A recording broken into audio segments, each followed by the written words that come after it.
todos que estão pela internet, todos os que estão assistindo ao vivo e aqueles que vão assistir depois também. Porque eu creio que Deus quer falar com todos nós, os que estamos presentes e aqueles que vão assistir de uma forma virtual. Antes de entrar naquilo que eu quero falar hoje, naquilo que Deus colocou no meu coração nessa noite, eu quero fazer um elogio. Quem me conhece sabe que eu não sou uma pessoa assim de ficar bajulando ninguém. Quem já percebeu isso? Que eu não sei bajular, gente. Olha, às vezes eu recebo um presente assim, eu fico tão grata aqui dentro assim do meu coração. E quem me conhece há mais tempo sabe disso. E às vezes eu vou expressar minha gratidão, mas às vezes eu expresso de uma maneira que às vezes eu falo assim, poxa vida, né? Aquela pessoa fez tanto por mim, e a impressão que eu tenho é que eu não consigo assim expressar a gratidão que eu tenho naquele momento, mas aí no momento certo eu procuro assim retribuir aquela gratidão que está no meu coração. Mas eu quero fazer um elogio para a equipe que trabalhou ontem no RDA. E eu sei que esse elogio não vem da minha boca, mas que vem da boca de Deus, do coração de Deus. Porque ontem a gente estava aqui, em poucas pessoas aqui, e os jovens aqui no louvor, que são todos jovens. Gente, nem o pessoal do louvor não diz amém, misericórdia. Então vocês digam, ajuda eles, gente. Todo o pessoal do louvor aqui é jovem, gente. E eles estavam aqui, desde ali, olha, você entrava na portaria, você sentia assim a presença de Deus naquelas pessoas que estavam ali nos recebendo. E durante o louvor, e durante a palavra, gente, assim, estava tão singelo, tão singelo, tão singelo. Mas eu vi tanto Jesus. Porque Jesus falou assim, olha, aprendam de mim, que sou manso e humilde de coração. E às vezes a gente quer aprender com Jesus as coisas complexas, como caminhar sobre as águas, como multiplicar pão, e tudo isso é lícito e é maravilhoso aprender as coisas complexas. Mas é tão gostoso aprender na mansidão e na humildade, e ver Deus na mansidão e na humildade. E ontem eu vi Deus aqui. Então assim, eu quero dizer uma coisa, glória a Deus, toda honra e toda glória seja dada a Deus. Então glória a Deus e parabéns para vocês que estavam aqui ontem à noite, louvando, adorando, rasgando o céu e preparando esse ambiente para que a glória de Deus se estabeleça sobre a nossa vida nesse lugar. E esse lugar, amados, é sim um lugar de bênção. Sabe, às vezes a gente pensa assim, não, qualquer lugar, mas Deus escolhe lugares para fazer moveres. Deus escolhe lugares para fazer moveres. Eu não estou dizendo que tem que ser no altar de uma igreja, eu não estou dizendo isso. Pode ser lá na sarça, no meio do deserto, quando Deus se manifesta e Moisés vai chegar de qualquer maneira, Deus fala, epa, tira aí a sandália, que você está lá, pisando lá, em lugares onde ele pastoreava ovelhas, né? A sandália dele não devia estar tão assim apropriada para estar na presença de Deus. Sandália fala de caminhos, né? Ali no lugar, ali onde a sarça estava, era um lugar onde Deus escolheu para realizar um mover. E eu já vi muitos milagres de Deus. Eu já vi nos hospitais, eu já vi um homem ressuscitar na minha frente, porque ele tinha morrido, eu vi o aparelho parar na minha frente, e na hora que aquele aparelho apitou ali, a linha, né? A linha da morte, ela é reta, né? Ela para, e eu vi, e eu estendi a minha mão e falei, espírito de morte, eu te repreendo agora em nome de Jesus. E aquele homem voltou a respirar. Eu vi um homem lá no campo de futebol que teve a sua clavícula destroncada, e nós oramos e instantaneamente nós vimos aquele braço. Eu creio que pode ser no campo de futebol, pode ser dentro do hospital, pode ser no altar de uma igreja, mas eu acredito assim, que quando quando a gente prepara o ambiente, aonde Deus encontra um coração quebrantado, um coração contrito, Ele vem. Então, eu senti de Deus dizer para esses jovens: deixa Deus usar cada vez mais a vida de vocês, mas não perca a mansidão, não perca a humildade.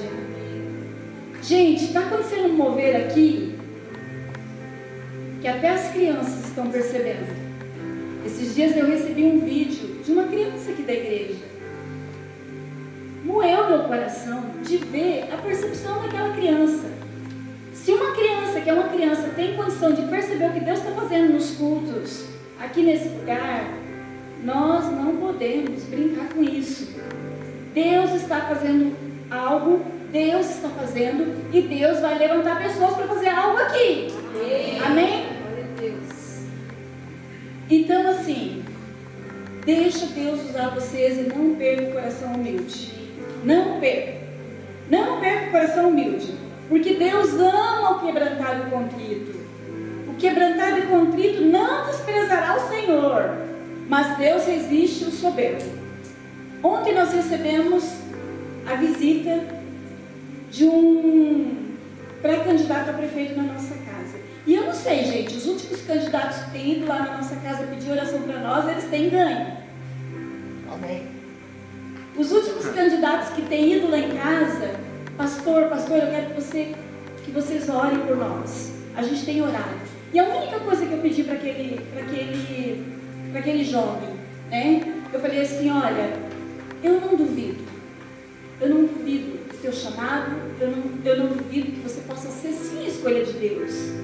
Mas eu te peço uma coisa: quando você alcançar lá o trono, lá a cadeira, não perca o coração humilde.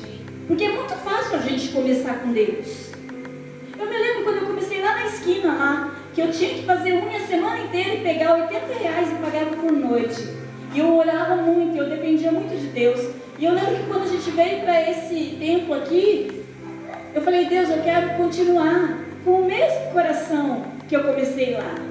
Porque Davi, quando Davi esqueceu que ele saiu de trás de uma malhada, ele caiu em pecado.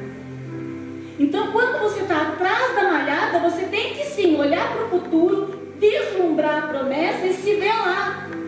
Quando você está atrás das malhadas, cuidando das pouquinhas ovelhas do Pai do céu, você tem que olhar, vislumbrar, desejar, se ver lá. Mas quando você chegar lá, você não pode esquecer do lugar de onde você saiu.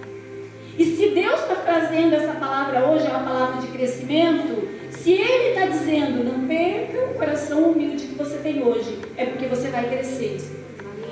Eu vou dizer de novo: se Deus está dizendo para você, quando você crescer, quando você enriquecer, quando você alcançar os seus objetivos, os seus sonhos, quando Deus te levar além, não perca o coração humilde e quebrantado que você tem hoje. Tá? Hoje, eu e a Isabel, nós passamos o dia inteiro, saímos de casa às 6 horas da manhã e passamos o dia inteiro fazendo um curso de capelania internacional, que nos capacita a ser, agora nós somos capelãs, né? Vocês têm 2 capelãs internacional na igreja. E esse curso nos habilita tanto aqui quanto nos Estados Unidos. E eu quero dizer uma coisa para você: tem 16 tipos de capelania. Tem até a capelania virtual, que depois, com o tempo, a gente quer ir passando para vocês, para que você se encaixe dentro da capelania, para que vocês possam ser capelãos e capelãs também, para que Deus venha usar a vida de vocês. E eu teria muitos testemunhos, mas não vai ser hoje não, né, Isabel? A gente tem muito testemunho para contar, mas não vai ser hoje não. Eu só vou te contar uma coisa: que esse curso de capelania, há anos eu queria fazer, há muitos anos. Mas na época era longe, era caro, e aí Deus sempre usa a boca do meu marido. E meu marido disse assim: não é o momento. E hoje foi o momento. Essa semana Deus assim colocou no meu colo. Deus me deu de presente. Sabe por que Deus deu de presente? Porque Deus, Ele zela pelos mínimos detalhes. Aqueles sonhos que Ele plantou no teu coração. Gente, tem sonhos que Deus plantou no teu coração. Tem sonhos que ardem no teu coração. E você não tem que abortar o sonho de Deus. Eu vou dizer uma coisa: todos os desejos que são lícitos, que não ferem a palavra de Deus, se você deseja algo que é lícito, que não fere a palavra de Deus, tudo aquilo que você deseja, Deus já te deu. Gente, a Bíblia diz assim: agrada-te do Senhor, e Ele vai satisfazer o desejo do seu. Eu vou dizer de novo: agrada-te do Senhor, agrada-te do Senhor, e Ele vai satisfazer o desejo do seu coração. Se você tem desejo, foi porque Deus plantou. Se o teu desejo é digno, fala comigo: desejo, digno, desejo, digno, vem de Deus. E se você tem um desejo, é porque você já possui no mundo do Espírito essa coisa. Se você desejou, se você já se viu com isso, você já possui aqui dentro. E é só uma questão de tempo. Se você for guiado por Deus, dirigido por Deus, se você tiver a atitude correta, se você tem um alvo e atitude correta, tarefas, porque se Deus te deu, mas você tem que tomar posse. Amém, amados? Amém. O tema que Deus colocou no meu coração é: aonde está Deus? Aonde está o teu Deus? Meu irmão e minha irmã, aonde está o seu Deus? Mas essa pergunta a gente não faz quando tudo vai bem. Essa pergunta ninguém faz pra gente quando você tem 50 mil reais sobrando no banco. Essa pergunta ninguém faz pra você quando você tem 50 mil reais no banco, 100 mil, 1 milhão no banco. Essa pergunta ninguém faz pra você quando o casamento está 100%. Essa pergunta ninguém faz pra você quando você está gozando de plena saúde, de plenos recursos. Quando você está assim, de boa na lagoa, ninguém faz essa pergunta para você. Mas quando se levanta um cenário, e eu digo que é cenário sim, quando se levanta uma circunstância, quando se levanta um problema contra a tua vida, já começa. Ué, não vai tanto na igreja? Não ora tanto? Não jejua? Gente, e às vezes não precisa ninguém de carne e osso vir falar pra gente, porque parece que tem um pensamento que fica mordendo assim na nossa cabeça, assim, né? Onde está o teu Deus? O que você fez de errado? Por que você está passando por isso? E aí, amados, a gente se esquece que Deus, Ele nunca prometeu que nós não iríamos passar pelo fogo. Ele prometeu que fogo não ia nos queimar. Aleluia. Mas Ele disse assim, ó: quando andardes pelo fogo, o fogo não vai te queimar. Ele não prometeu que a gente não ia passar pelas águas. Ele disse: quando andardes pelas águas, as águas não te submergirão. Ele não prometeu que ninguém ia cair na fornalha, que ninguém entraria na cova do leão. Mas o que ele prometeu? Que lá dentro da fornalha, não apenas o fogo não nos queimaria, mas que Ele se faria presente dentro da fornalha, e que eles poderiam dançar dentro da fornalha, porque o quarto homem, que é a figura de Jesus, estaria lá dentro da fornalha. Ele não prometeu que Daniel não seria jogado na cova do leão, mas qual era a promessa? Que Ele é o Deus que fecha a boca do leão. Quando? Quando nós temos atitude de fé. E a fé não precisa ser tão grande. A Bíblia diz assim, as pessoas falam assim: mas eu não tenho fé. Tem porque Deus deu. Você pode não estar usando. A Bíblia diz lá em Romanos, no capítulo 12, que a cada um Deus deu uma medida de fé. Então você tem uma medidinha aí. Eu não sei se é 38, se é 36, se é 32, se é 40, se é 50, se é 60. Eu não sei qual é a medida da tua fé. Você vai ver muito Paulo falando sobre medidas, sobre corpo, né? Você vai ver Paulo pregando para grego e para romano. Diferente dos profetas da velha aliança, que os profetas da velha aliança, a pregação era para gente religiosa. E para gente religiosa é templo, é átrio, santo, santíssimo. Mas não adiantava nada ter átrio, santo, santíssimo se não tivesse uma arca lá dentro. Sim ou não? Porque a presença de Deus era o que fazia a diferença lá. Tanto que quando Jesus morreu, o véu se rasgou para mostrar o quê? Que a arca não estava lá dentro mais. Porque em uma daquelas investidas lá, das guerras que eles vinham de conquista e guerreavam 7 vezes Jerusalém foi destruída. E nenhuma dessas vezes todos os utensílios foram levados, de ouro, de prata, de bronze foi levado.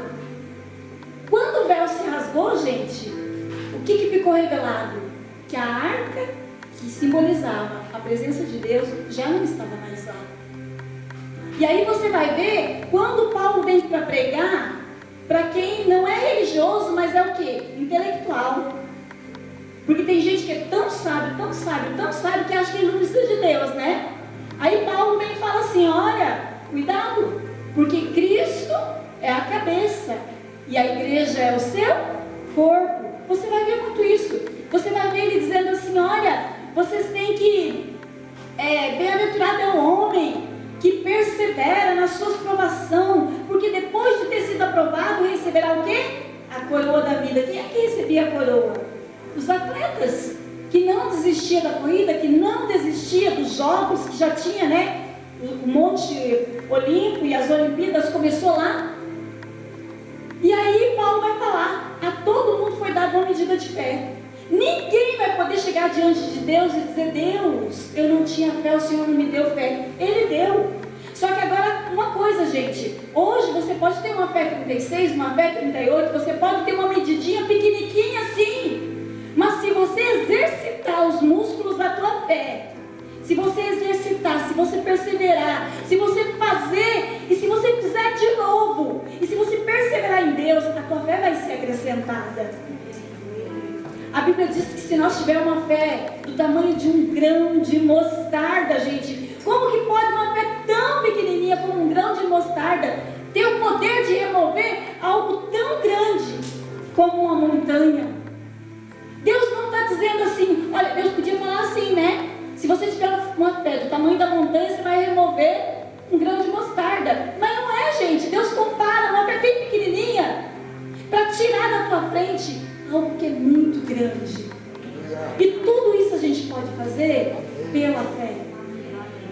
E aí, a fé realmente é algo que a gente tem que usar nos momentos de afronta, nos momentos em que todo inferno se levanta. E às vezes, gente, não é o diabo que se levanta, mas são pessoas endiabradas. Você já viu? Tem pessoas que não é endemoniada, mas tem pessoas que têm uma atitude demonizada, que se levanta assim mesmo. E às vezes Deus permite que venham pessoas contra você. E aí circunstâncias se levantam. E aí você fica pensando assim, mas aonde está Deus? E você sabe o que é que mais impede a gente de ver Deus na circunstância? Quem sabe o que é que mais impede você de ver? E não tem uma coisa pior. Esse cântico ali, quando eles começaram a cantar, né, hoje, nunca falou tanto comigo, né? De abrir os olhos, como é? Que abre os meus olhos para que eu possa ver. Como é que é aquele cântico que vocês cantaram ali? Eu até anotei aqui uma frase. Abre os teus olhos, Senhor, mostra quem tu és e enche o meu coração.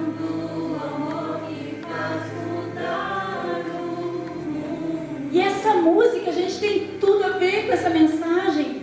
Quando Deus vem e abre o nosso olho, sabe? E a gente consegue ver Deus, não com os olhos físicos, mas com os olhos da fé. A gente tem uma certeza que Deus está ali conosco. E a Bíblia fala de uma mulher chamada Agar. Agar foi escolhida por Sara para gerar um filho para Abraão. Só que quando esse filho nasceu, Sara não tinha um coração de serva, ela tinha um coração de escrava. Por quê? Porque quando o filho nasceu, ela quis usar o próprio filho que ela teve com Abraão para humilhar Sara. E por conta disso, principalmente quando o filho dessa escrava começou a zombar de Isaac, Abraão foi obrigado a mandar ela embora. E a Bíblia diz que quando Sara, ela estava indo embora, no caminho, o menino teve sede. E aí Agar começa a chorar. Agar começa a chorar desesperada. Por quê? Porque Agar sabia que aquele menino estava com sede e queria morrer. E ela orou ao Senhor. E aí Deus vem e se manifesta com ela. Porque afinal de contas, era filho de uma escrava. Mas era também filho de Abraão, o pai da fé. E quando Deus permitiu que Ismael nascesse, sabe o que aconteceu? Deus também se responsabilizou por aquele filho. Mesmo que aquele filho não era da vontade de Deus, não era plano, não era propósito de Deus, mas Deus se responsabilizou por aquele povo. E aí quando Agar ora a Deus, e quando Deus responde a oração dela, e Deus fala com ela, e ela tranquiliza o coração, a Bíblia diz que quando ela abre os olhos, o que ela enxerga? Um poço. Quando você vai estudar essa história, você vai ver que o poço já estava ali. Mas Agar estava tão desesperada que ela não conseguia enxergar o poço. Uma das coisas que nos impede de ver Deus na circunstância é o desespero. Diga comigo, uma das coisas que pode me impedir de ver Deus na circunstância é o desespero. Portanto, hoje, todo sentimento de desespero cai por terra e sai da minha vida. Em nome de Jesus, eu recebo o dom da fé, da esperança e do amor. Diga fé, esperança e amor.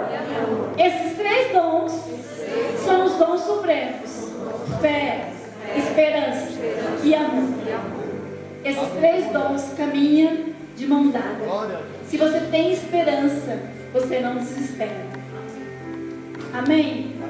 A Bíblia fala também de um outro profeta chamado Eliseu. E Eliseu viveu em um tempo de guerras. E aí o que acontece? Estava lá o rei da Síria, e o rei da Síria guerreando com o rei de Israel. Só que o que acontecia? Lá em Israel tinha um profeta. E aonde tem profetas de Deus, Deus sempre faz diferença. É só ter um profeta de Deus cheio do coração, o coração queimando por Deus, que Deus vai fazer diferença. Aí o que acontecia? O rei da Síria armava emboscada, estratégia de guerra, para vir contra Israel. Só que quando Eliseu estava orando, o que acontecia? Deus revelava tudo para o profeta. E o que o profeta fazia? Corria lá para o rei de Israel e dizia assim: olha, Deus me revelou que o rei da Síria está armando uma emboscada aqui, ali, assim, assim. E aí o que acontecia? O rei de Israel, sabendo, porque Deus tinha revelado, ia lá e montava uma estratégia, e aquela emboscada caía por terra. Aí o rei da Síria falou assim: não, mas deve ter algum espião aqui no meio de nós. Aí veio alguém e falou assim, né? Linguarudo é o que não falta lugar nenhum, né, gente? Gente, dedo duro é o que não falta lugar nenhum. Aí vem um dedo duro e fala assim: não, rei, não tem nenhum espião aqui. Sabe o que acontece? Lá em Israel tem um profeta chamado Eliseu. Tudo que o rei trama dentro do teu quarto, na intimidade, Deus revela para o profeta, e o profeta está contando para o rei. Aí o rei da Síria falou: ah, então é assim, então vamos matar esse profeta aí. Aí o rei da Síria vem com todo o seu exército e aparatos e armas, e arma um cerco em torno do lugar onde estava o profeta. E de repente Geazi sai desesperado, dizendo, né: Meu Senhor, e agora? Agora nós vamos morrer. Olha lá o exército do rei da Síria. Aí o profeta disse assim: ó Senhor, abre os olhos do moço, para que ele veja que maior é o exército daquele que está conosco do que aquele que está com eles. E assim Deus fez. Deus abriu os olhos daquele moço e ele pôde ver carros de fogo e cavaleiros, exércitos do Deus vivo que estava vindo pelejar em favor do homem de Deus. Eu quero te dizer uma coisa: se nós formos tentar olhar somente com os olhos naturais, nós não vamos conseguir ver Deus.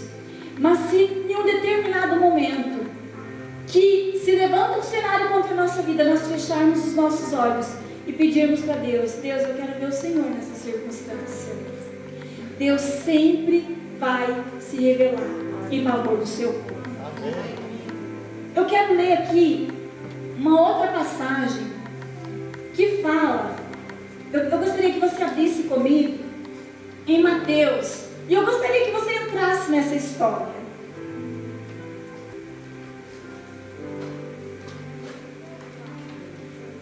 Nós vamos ler Mateus 14, 22. Mateus 14, 22. Eu quero dar um contexto para vocês. Quem achou 14, 22? Amém. Pessoal, olha para mim, que eu já vou ler com vocês. Então, o que acontece? A mãe de João Batista e a mãe de Jesus, elas eram primas, Maria e Isabel. Quando Maria, grávida de Jesus, ficou sabendo que estava grávida de Jesus, Maria vai na casa de Isabel. Quando Maria começa a contar que estava grávida do Messias, o que aconteceu? João Batista, dentro do ventre da mãe, ele reconheceu Jesus, porque ele estremeceu de alegria quando ouviu falar do Salvador. Então João Batista foi a primeira pessoa aqui, que reconheceu a vinda de Jesus como Filho de Deus. Aí passa o tempo, quando Jesus está caminhando lá no deserto, João Batista de novo olha e fala assim: olha ali, o Cordeiro de Deus que tira o pecado do mundo. João Batista reconhece novamente que Jesus era Filho de Deus, que era o Cordeiro de Deus que tirava o pecado do mundo. Ou seja, João Batista, ele conseguia acreditar que Jesus realmente era o Messias, que Jesus não era só Jesus, que significa salvação, mas que Jesus era o Cristo, porque Cristo não é o sobrenome de Jesus, gente. Cristo tem a ver com o seu chamado e com o propósito, porque Cristo significa Messias, significa enviado de Deus. Então João Batista, ele sabia, ele conseguia enxergar que Jesus realmente era. Mas o que acontece? Quando João Batista começa a passar por um problema e ele se torna prisioneiro de Herodes, o que acontece com ele? O que acontece com João Batista dentro da prisão? Fala para mim. Pergunta para a pessoa do lado aí. O que acontece com João Batista dentro da prisão? Sabe o que acontece? Acontece aquilo que acontece conosco quando a luta vem. João Batista dentro da prisão começa a duvidar de quem era Jesus. Aí o que ele fala? Vai lá e pergunta para esse Jesus aí se ele é Jesus mesmo ou se nós temos que esperar por outro. E isso é muito sério. Isso é muito sério. Quando a gente duvida que Jesus está na circunstância. Quando Jesus está agindo e governando, mesmo que o caos se instale. Jesus está guardando, livrando, e Jesus está no trono. Enquanto você andar em obediência, ele vai estar no governo. Ele só sai do governo quando você anda em desobediência. E aí João Batista, ele se desespera dentro da prisão, ele começa a duvidar que Jesus era o Messias. O que acontece? De uma forma figurada, João Batista perdeu a cabeça dentro da prisão. Diga comigo, João Batista perdeu a cabeça dentro da prisão. Você sabia que antes dele perder a cabeça, literalmente, ele perdeu figuradamente? E eu vou dizer uma coisa para você, irmão.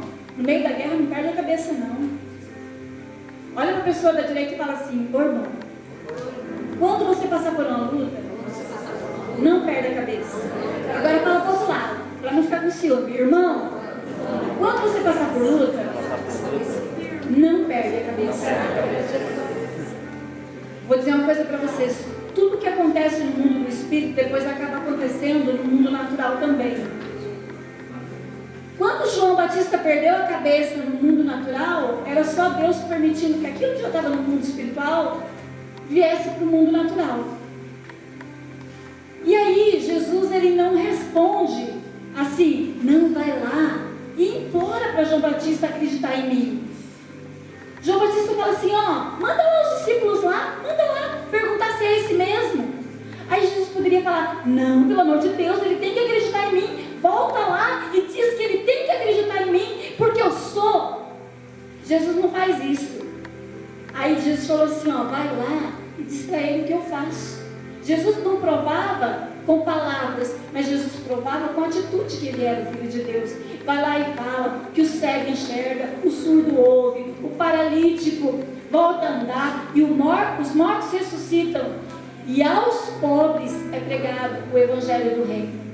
Porque Jesus tem poder para dar vista, Jesus tem poder para abrir o ouvido, Jesus tem poder para fazer voltar a andar, Jesus tem poder para ressuscitar, e para quem é pobre é pregado o evangelho e Jesus prospera.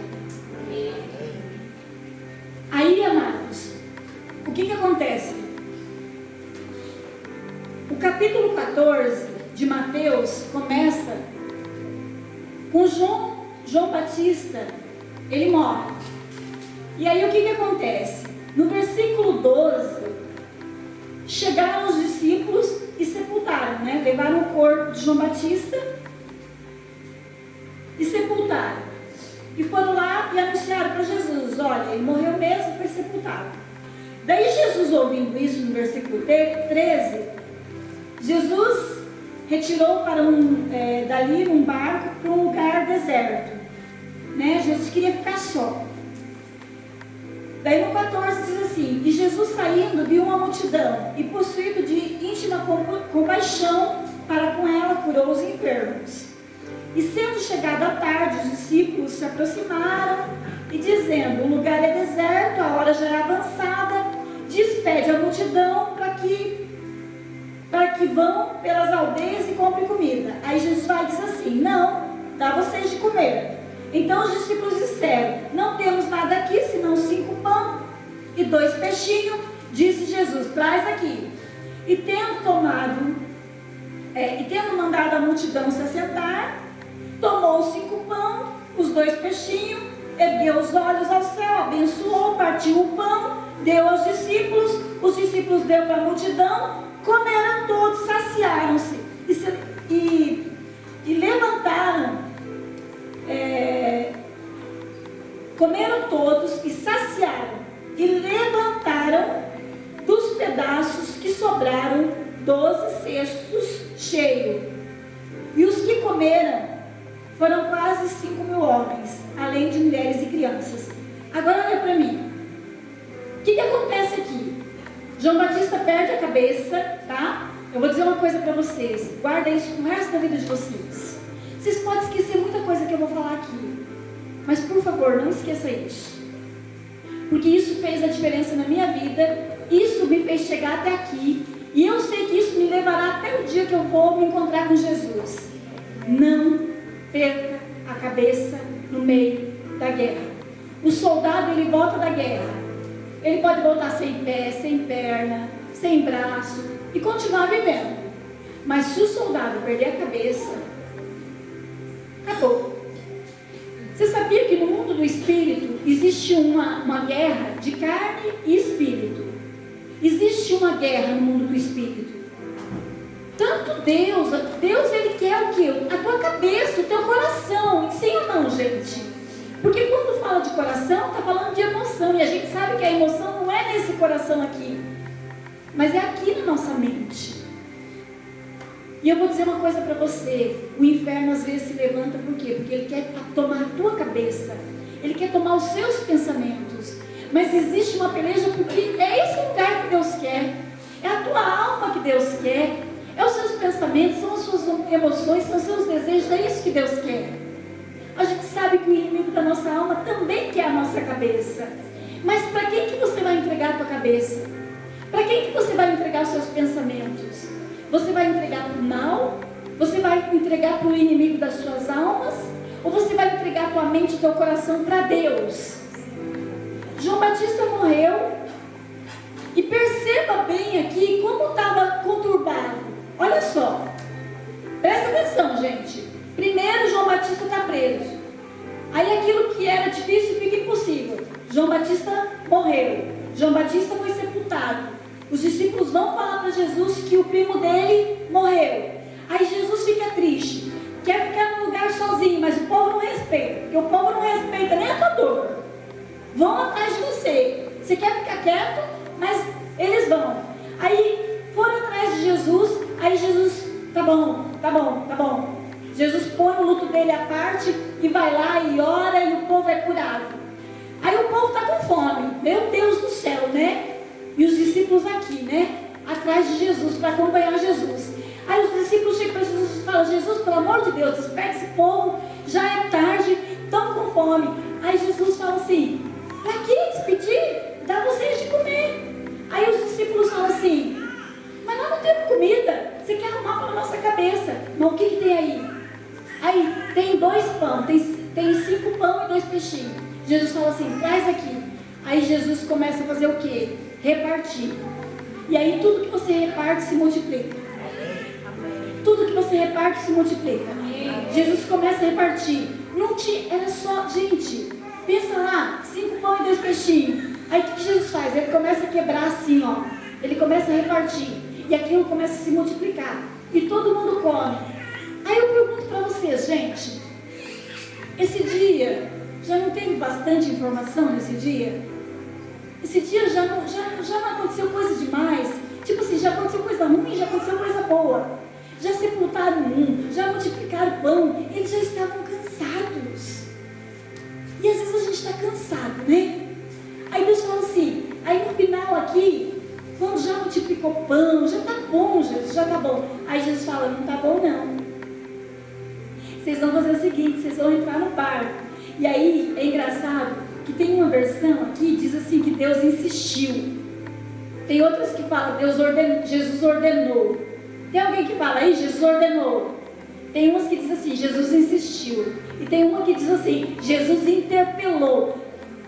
Só falta Mateus dizer assim, ó, Jesus empurrou todo mundo dentro do barco e fala assim: agora vocês vão lá para o outro lado. E aí, amados, eles não queriam ir. Quando a Bíblia diz aqui que Jesus teve que insistir, empurrar, interpelar, significava que eles já não, sabe assim, eles não queriam mais nada. Eles queriam ir para casa, eles queriam descansar, eles queriam ir dormir, eles não queriam. Eles não queriam fazer aquilo. E aí Jesus fala: não, vocês vão sim. Aí eles vão. Quem foi que mandou eles irem? Quem foi que mandou? Jesus. E aí eles entraram no barquinho, porque Jesus mandou, e eles foram. E aí foi tudo bem a viagem deles, né? Foi tudo bem a viagem? O que acontece?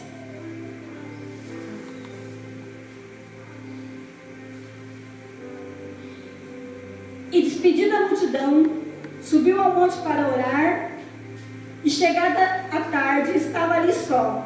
E o barco já estava no meio do mar. E o que estava acontecendo? Açoitado pela onda, o vento era contrário, mas à 4ª vigília da noite, dirigiu-se Jesus para eles, andando sobre o mar. E os discípulos, vendo, andando sobre o mar, assustaram, dizendo: o quê? É um fantasma, e gritaram com medo. Jesus, porém, lhe falou, dizendo: tem de bom ânimo, sou eu, não temais. Olha para mim. Jesus manda eles entrar no barco, e eles entram no barco, vão fazer, eles vão em obediência a Jesus. Oh meu Deus, custava Deus não permitir aquela tempestade? Sim ou não, gente? Custava Deus assim, quieto, vento, não precisa, vai na bênção. Não, eles entram debaixo de uma direção de Jesus, e de repente aqui, ó, vento, vento, vento, vento, e o barco estava sendo açoitado, e eu imagino assim que já estava entrando água dentro daquele barco. De repente o que era difícil se torna impossível, se torna mais difícil ainda. Por quê? Porque eles olham, lá vem um fantasma. E eu imagino, né, aquele bando de homens assim, né, muito macho, muito, né, masculinos, destemidos. Eles começam a gritar e dizer que era um fantasma. Aí Jesus fala, calma aí, não é fantasma não, sou eu que estou chegando. Você sabe por quê, gente? Porque quando a gente já está assustado, até Deus nos assusta ainda mais. Eu imagino que quando estava aquele desespero, aquela tempestade, eles clamaram a Deus. E Jesus vem em socorro. Mas Jesus vem de um jeito que eles não esperavam. E eu quero te dizer uma coisa. Muitas vezes na sua vida, você vai estar fazendo tudo certo, você vai estar vendo milagre, e você vai dizer, Deus, tá bom, Senhor, eu quero agora descansar. Aí Deus fala, não, você vai fazer mais isso, mais isso, mais isso. Porque Deus, afinal de contas, amados, Ele confia em você. Ele sabe que Ele tem uma promessa para você. Ele sabe que você é filho de Deus. Ele sabe que você é a imagem e a semelhança dEle. Ele sabe que você é a imagem do Criador. Você sabe o que significa ter a imagem de Deus, gente? Quem é que sabe o que é ter a imagem de Deus? A palavra imagem significa o mesmo gene. Se você é a imagem de Deus, você tem o mesmo gene dele. Significa que você é filho de Deus. Porque para ter o meu gene, tem que ser meu filho. Para ter o meu gene, tem que ser meu filho. Para ser a imagem de Deus, tem que ter o gene dele, tem que ser filho dele. E amados, nós estamos nessa terra para manifestar a glória dele. Nós estamos nessa terra como filho de Deus para governar sobre essa terra. E aí Jesus vem e fala, não tema, sou eu. E aí Pedro, né, ele vai de um extremo ao outro. Aquele mesmo Pedro que estava gritando num instante, como nós, ele já diz assim, se é tu mesmo, Senhor, me faz andar contigo. Aí você conhece a história, né? Jesus fala, sou eu, então vem. Enquanto ele olhava para Jesus, ele consegue caminhar sobre as águas. Mas no momento em que ele desvia os olhos do Senhor, ele começa a afundar. Amados, nessa noite, Deus quer dizer para você que quando os seus pensamentos mais secretos perguntar para você, no meio da circunstância, aonde está o seu Deus? Ele está agindo de encontro à tua necessidade. Ele está vindo de encontro ao teu clamor. Ele não te deixou, Ele não te abandonou, Ele não desistiu de você. Ele, quando você diz assim, Deus, por que o Senhor me colocou nesse barco? Deus, por que o Senhor me colocou nesse barco? Deus, por que o Senhor me colocou nesse lugar? Porque o Senhor fez eu tomar essa decisão. E agora olha as ondas, Senhor. Senhor, tem misericórdia de mim. Aonde está o Senhor? Vindo de encontro à tua vida. Vindo de encontro ao teu socorro. Vindo, Ele está vindo, Ele está chegando, Ele está chegando. E você pode até fazer. Você tem duas opções. Você pode até esperar no teu barco, porque Ele vai chegar lá, amém? Mas se você for daqueles como Pedro, como eu, que gosta assim de fazer as coisas que Jesus gosta, e se você for ao encontro dele, e se por algum momento você desviar o seu olhar e começar a afundar, mesmo assim, Ele não deixou. A promessa dele ainda está de pé. Volta os olhos para o Senhor. Volta os olhos para o Senhor. Estende as suas mãos. O reino de Deus está próximo. É chegado o reino de Deus. É só você estender as mãos. porque o Senhor está vindo de encontro comigo e com vocês. Amém, amados? Existe uma promessa que Jesus fez, e eu encerro com esse versículo, que nesse mesmo Evangelho de Mateus, o último versículo, olha como Mateus encerra o livro dele, dizendo assim, olha quais foram as últimas palavras de Jesus: portanto, ide, fazei discípulos de todas as nações, batizando em nome do Pai, do Filho e do Espírito Santo, ensinando a guardar todas as coisas que eu vos tenho mandado. E eis que eu estou convosco. E eis que eu estou convosco. E eis que eu estou convosco. E eis que eu estou convosco. E eis que eu estou com você. Eis que eu estou com você, você, você, você, você, você, você, você, você, você, você, você, você. Eis que eu estou com você. Você, você. Você que está assistindo, você. Bota o dedinho assim. Eis que o meu Deus, agora faz assim, está comigo. Todos os dias. Prometeu. Não me deixar. Não me abandonar. E estar comigo. Até a consumação dos séculos. Assim eu creio. Assim eu recebo. Em nome de Jesus. Diga nessa noite.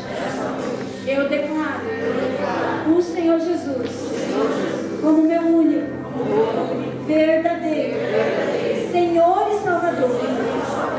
Espírito Santo, entra no meu coração. Tu tens liberdade na minha vida. Em nome de Jesus.